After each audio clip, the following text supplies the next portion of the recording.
Just ran into some rocks. I hate it when that happens.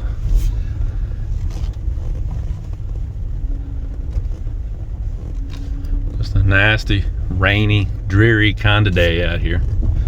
But that's what you expect in December in Kentucky. At least it's not snowing right now.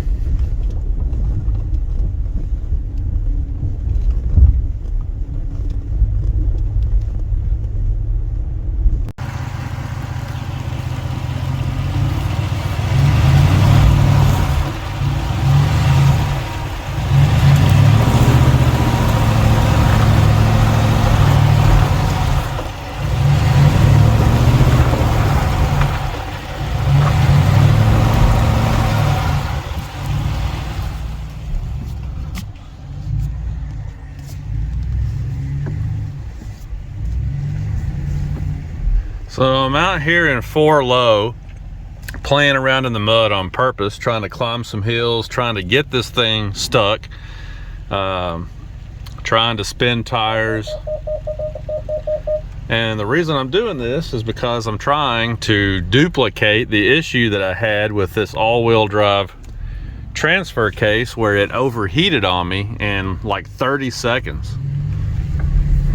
But so far, playing around out here in the mud, spinning the tires, trying to heat up the fluid on purpose, I can't get it to do it. So it's been completely fine so far. So that's really weird. I'm trying to figure out which circumstances it is that causes this transfer case to overheat. Obviously it's got a problem. You can read tons of threads all over the forums, guys that have had issues with this. And the very first time that I put this truck in 4 low and tried to help somebody get unstuck, mine overheated and gave me a problem. Like I said, in like the first 30 seconds I was tugging on the guy, which really frustrated me. So obviously these things do have an issue, but as of right now, I can't duplicate it just out here on my own, messing around in the mud. So time will tell. I'm gonna try and do a little bit more testing out here, I guess. But I mean, if it's not gonna overheat out here in the mud, spinning the tires, you know, of course I'm not hammering the throttle, but I wasn't the day that I did have the problem either. But it's not gonna overheat now. I am giving it a little bit of throttle. Duratrack tires are trying to dig in. Truck's getting all sideways and squirrely on me. And it still just climbs up the hill. That's another thing. Since I put these Duratrack tires on here, it's a whole lot harder to get this truck stuck now than it used to be. But I'm not having any issues with it today. So you can see how sloppy this mud is that I'm playing in too. And the camera never does the hills justice. But yeah, I don't know. I'll mess around with it some more here and see what I can come up with. Oh, I think I may have hung her up pretty good this time. Well, maybe not. As soon as I say that, then it bites and pulls on up the hill.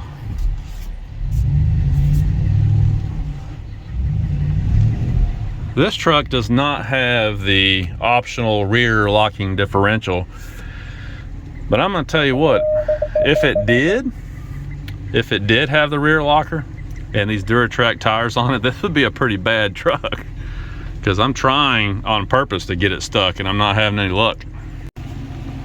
So there's the nastiness that I was just playing in, trying to pull up that hill.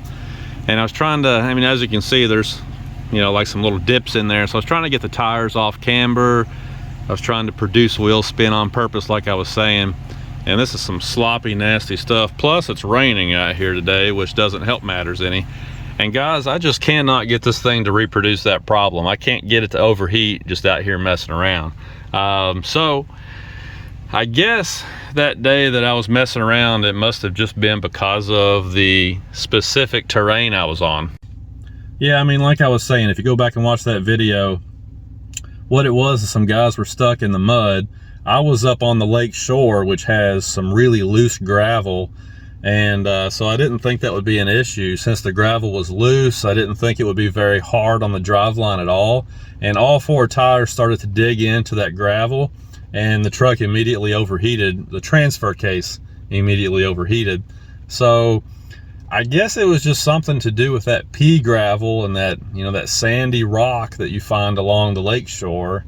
Something about that specific terrain or that material, I guess it just put more stress on the driveline than you would imagine it would. You know, I mean, I can understand if you were out on like dry pavement or something like that, and you were spinning tires trying to pull somebody. I can understand a all-wheel drive transfer case overheating in that condition. That would make perfect sense. But in completely loose gravel like that, I just didn't expect it to be an issue, and it was. So I don't know. I can't reproduce it out here today. Maybe I'll keep trying, see what I can come up with, but it seems to work great. It's actually pulling really hard. I've got it down in 4 low, and it's pulling really hard. It'll go right up this muddy, sloppy hill like it's nothing. So I don't know, we'll see. I mean, the all-wheel drive, the auto setting is really sweet in the wintertime. Rainy, snowy, slushy, icy roads. You can put it in that setting, and it is really sweet because you can just leave it in there. So, you know, if the 4 low continues to behave like it's supposed to and works well, I guess I'll be all right with it. I've been kind of considering, you know, swapping in a transfer case from a Rebel, you know, which is a little bit of work. You know, you got to source the transfer case and swap it in. You got to source the switch bank and swap that in. And then you got to do a little bit of programming to make the truck think it's, you know, think it came from the factory with that transfer case in it. It's not super hard to do, but there's some work and money involved. I was thinking about doing that, but I mean, hey, if this thing's going to work properly as is, I'll just keep it like this, you know? So anyway, if I get the thing stuck or if I get it to overheat, I'll let you know. But for now, I guess I'm just going to head on out of here. We'll talk to you later, guys. If you've got this 4811 transfer case in your 5th gen Ram, the one that has the 4 auto button, and you've had overheating issues, let us know in the comments below. And if you've had it for a long time and you've really worked it hard and you haven't had any issues, I'd like to hear that too. That would be interesting also. Maybe we can try to put our heads together and figure out which specific circumstances it is that causes this thing problems. All right, guys, we'll talk to you later. Thanks for watching.